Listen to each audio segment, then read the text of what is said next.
I'm Ken Little, Managing Director of the Investments Group here at Brandis. Our investment process begins with generating ideas for potentially attractive investment opportunities. These come from a variety of sources, and it's the job of our analysts to scour these sources and screen for undervalued companies by examining specific metrics relevant to the industries they cover. Brandis channels its analyst experience into 7 global sector teams to focus on industries throughout the world. These teams are basic materials, consumer staples, financial institutions, industrials, technology and healthcare, telecommunications, and utilities. Altogether, our research team consists of 25 research analysts with an average tenure at Brandis of 13 years. Each team is led by a senior analyst with an average tenure of 15 years with the firm. Key to the job of the Brandis analyst is understanding the fundamentals of the businesses they cover.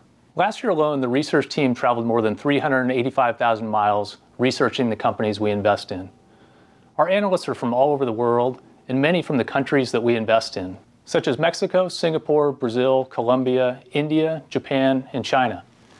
This keeps Brandis competitive in a borderless global investment arena. The bottom line is that each analyst develops a detailed understanding of the key drivers of the value of each company.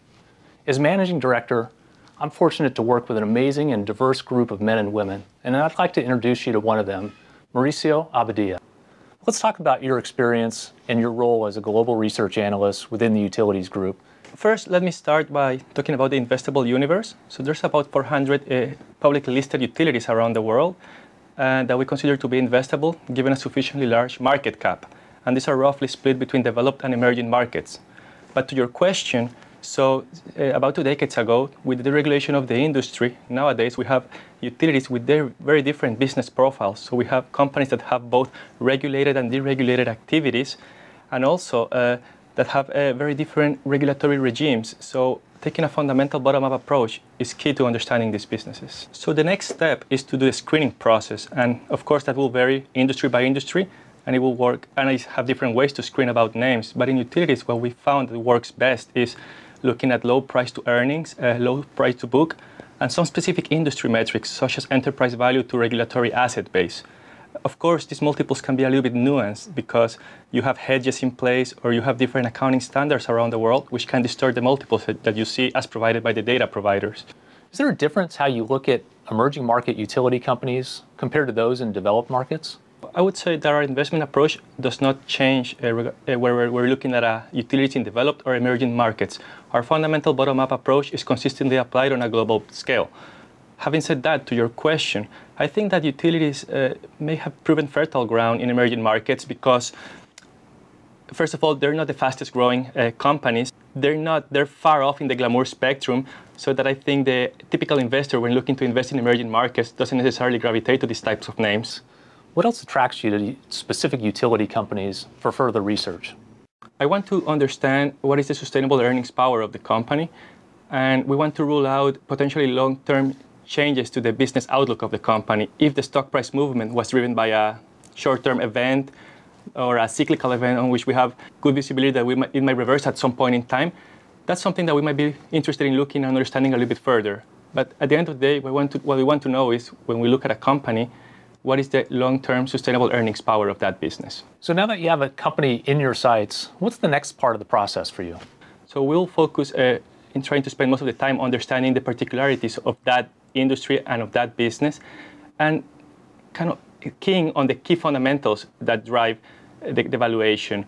That can be leverage, so we're looking at the balance sheet. That can be profitability as dictated by margins and returns on equity, returns on capital. That could be cash flow conversion. That can be shareholder structure, and any other situation in the company that may be material in that particular instance. Can you walk us through an example of a company in your sector? Sure. One company is a multinational utility domiciled in Western Europe that is engaged throughout the entire energy value chain. In its current form, it's been around over the last 3 years, but some of its predecessors can be traced back to the 19th century. What we like about this company is that it has a very solid cash flow generation, an A-rated balance sheet, and it's returning capital to shareholders in the form of sizable dividends.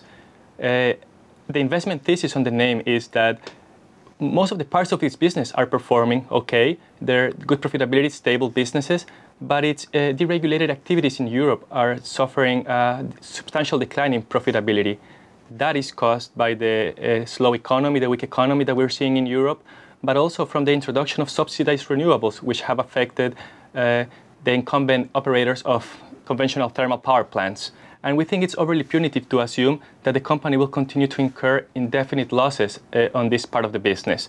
We have to remember, at the end of the day, the company retains the option to close down the plants, or if not allowed by the regulator, to at least be reimbursed to cover the cash expenses. So that's one area where we might differ from how the market is looking at this part of the business on a more shorter-term focus. On the other hand, the company has a large pipeline of projects in power generation, in regulated activities that is able to pursue in the very different countries in which it operates. And it also has the opportunity to continue returning cash to shareholders in the form of sizable dividends. Putting all of this together, I come to the conclusion that the stock is being currently undervalued by the market, and I think that it offers a very attractive risk-reward opportunity for us. What's the final step in the process for you? The analyst generates a report that contains a detailed description of the valuation, a description of the business, explains the economics of the industry, and any other material fact that will assist the committee members to be able to arrive and determine an intrinsic value for that security.